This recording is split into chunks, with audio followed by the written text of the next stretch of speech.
Welcome to our conference series on the Psoas and the Chakras. And the last few weeks we've been talking about the hip flexor muscles. So the lower, the hip area, the iliacus where it connects, and the upper part of the psoas. And we've been talking about physically how when we're tight or contracted here, how it hurts the back and wreaks all kind of havoc on our health and bodies, including our TRE teacher just told us also TMJ can be caused from this as well. But we've also been studying the importance of understanding how we hold emotion in these large muscles as well, and looking at the first three chakras and relating those to these regions.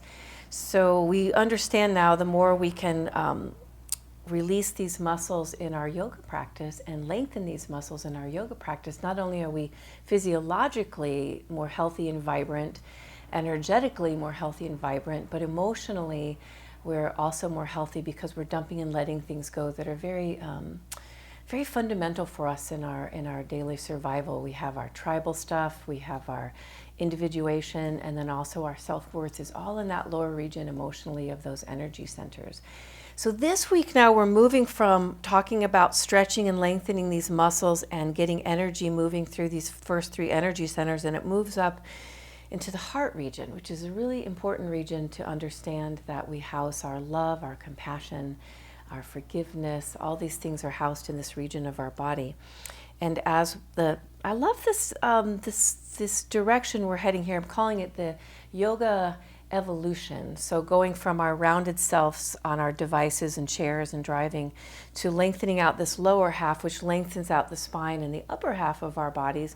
We're now opening ourselves up to being our tall and healthy, vibrant self. But also in my last little drawing, I put like a little red area here that's extending out, and then the head of the little stick figure is yellow and it's extending out, because we understand the more and the more we release down here and lengthen here, the more we open here, we are our happier self, our more joyful self. So I wanted to make the connection once again back to Carolyn Meese's book, Anatomy of the Spirit. We're on the fourth chakra, which has to do with your heart and your circulatory system, your lungs, your shoulders and your arms, your ribs and your breast, your diaphragm, and your thymus gland. And then we can just guess like what issues might be related to emotionally this region if we're closed down. Is love as opposed to hatred, and bitterness, resentment, grief and anger, self-centeredness, loneliness, or there's contentment, there's forgiveness, there's compassion, there's hope, and there's trust. There's courage. All of that has to do with this region of our body really opening into, rather than this protected self or this closed self, is this more open. Kind of reminds me of the Grinch, that we grow our hearts bigger every time we do our yoga practice, and we breathe into this orange zone that gets neglected throughout the day. And some issues that we have found that are correlated with being closed in this area could be obviously congestive heart failure, coronary problems, lung cancer, asthma and allergies, bronchial problems, pneumonia, upper back and shoulders, and breast cancer. So a lot of times we can make associations to where in the body we might be manifesting disease or something based on areas that are closed.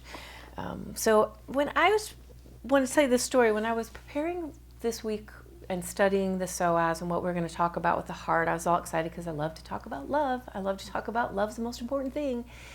And the longer I'm on the planet, the more I just realize it just kind of shakes down to how much can I live my life from a compassionate, loving, and forgiving place. And so the story goes like this. I was having my library in my room, the floors being replaced, so I took all the books out of my library and put them in front of my fireplace. And when the floors were finished, I didn't put my books back right away. I was just thinking about like just sitting with what I wanted to keep and what was time for me to let go of. And so it took me maybe a week and a half to put all my books back. And it was this process of really sitting with I want to say to you too, some of you out there might even guess that even if you haven't met me, my books are so precious to me. It's talk about all the energy in my house and in my life. You can tell like my books are all marked up, they're precious, and whenever you open them, it's like this, things just fall out of them because I have a million things stuffed in my books. And when I was putting one of the books away, it was Marie Kondo's book on the tidy, clearing your clutter book. I didn't say the title right. But one of these pieces of paper fell out that had like 3 different quotes that we did last year for Diwali on clearing your clutter. And when I read the quotes, they all had to do with love, surrounding yourself with love and keeping the things that you love, and that our lives are really about making choices that have to do with love. And when I read that, it kind of flipped the teachings upside down for me. If you're familiar with the tarot system, the hangman is about looking at something differently, like flipping it upside down and seeing it differently. So all of a sudden I flipped the psoas muscle and letting go, letting go, letting go, letting go upside down, and I said, but what do we want to keep? What is it we want to keep? And to me, that was about the heart, the fourth chakra. And so I share this with you because I feel like the more this week I've been thinking about it, the more it just relates to this past semester of what we've been studying on understanding the first 3 chakras and our foundation, and also making conscious effort to move into, all of us to move into more of our spiritual evolution, our highest version of ourself, our best self. And the first thing that I want to read from Marie is, we should be choosing what we want to keep, not what we want to get rid of.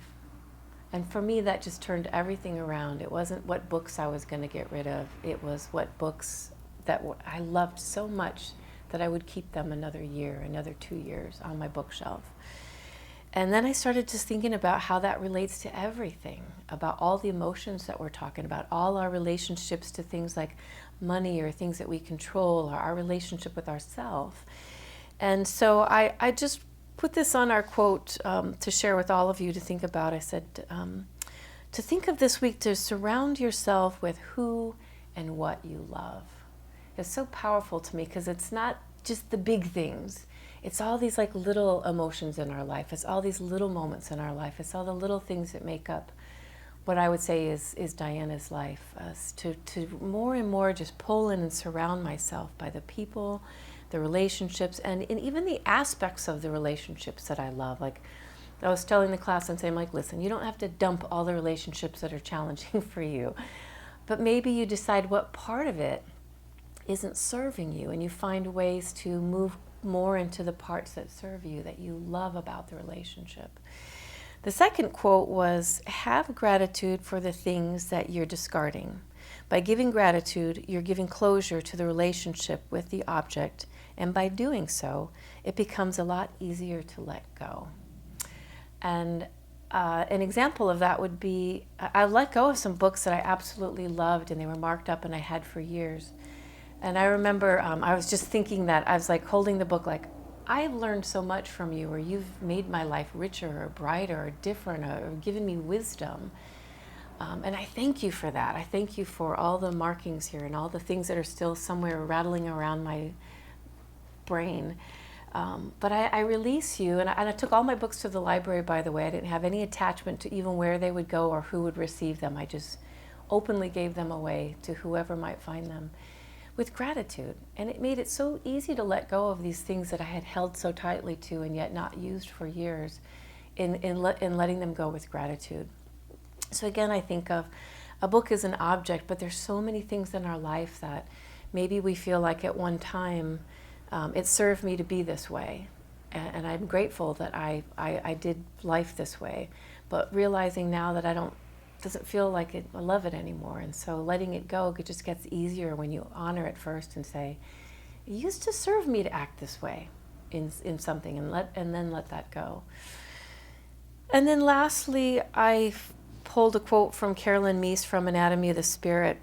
As we move up, all of this is about love, is about our fourth chakra, this part of our body. She said, the fourth chakra embodies the spiritual lessons that teaches us how to act out of love and compassion and respond and recognize that the most powerful energy we have is love. So simple. But I read this to the class on Sunday, and I just wanted to, I know I don't usually do a lot of readings on this YouTube channel, but I just love this so much, that I wanted to share it with all of you. And those of you that have the book, this is on page 199. She said, we are born fluent. Start over. We are not born fluent in love, but spend our life learning about it. Its energy is pure power. We are attracted to love as we are intimidated by it. We are motivated by love, controlled by it, inspired by it, and healed by it, and destroyed by it. Love is the fuel of the physical and spiritual bodies. Each life's challenge is a lesson in some aspect of love.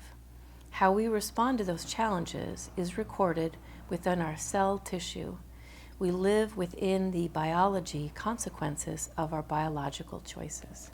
And if you have this book, I'd recommend reading that again at home because it's so powerful. And as always, I love the yoga practice because it's such a beautiful way for us to breathe into this orange zone and to let things go. And it also, in the silence of our yoga practice, takes us to this very deep place within ourselves where we can begin to make choices and see things a little more clearly. And we can see sometimes the choices we make about love in our life, pulling in more love in our life, and where we choose not to have love in our life. So as always, for all of you out there on our extended family and our YouTube channel, I encourage and invite you to practice this week, just choosing as much love as possible. Namaste.